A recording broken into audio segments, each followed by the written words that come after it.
Yesu Keriso haman kogo ye Matthew ta inlimane. Yesu Keriso haman kogo ye iberma. Ye wai Mary ye Yosef watra hamredme juhimbo hanyo. Amasama jana fonomran hamama. Mary ye skamra natio. Eta heladre soguta itiamantre mubaplani. Amasama Joseph ye kogo I darbo batar mapame. Mary ye meme resortamanyo. Eva abrotrobe Joseph ye kogo kendre upramyo. Eva abdeme ye posortamanyo. Obainom dartre Mary memerweye. Eva mama ye sortamanyo. Mary harwepo dbuju himliye. Hemle memerwedme. Joseph ana kogo hema me momram harati. Gode barkagata. Mraman yadra trum Eva atranyo. Joseph David mama. Mary harwe kokodra.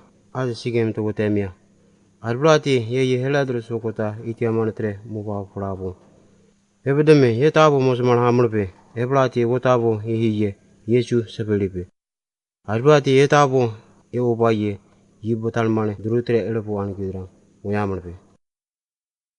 Eva abdeme kogo habruma ita mo yamanyo. Lota yetre ju hapame mona atran obrami matitre.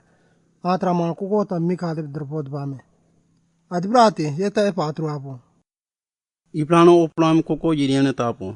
Upa purpame. Masemana hamanpe. Eplate opata ye Emmanuel sepelipe. Hi ye durukogo ye iberma. God ye dem tahlapo. Yosef ye elantre siretipame. Lord ye bankagata ye watre atramarju edo mama Mary me hanyo. Amasyaba Yosef Mary hapo harmama ye kapal anapu mama harati. Mary ta masma amanyo. Eplate Yosef ta masma hiye Yesu sepinyo.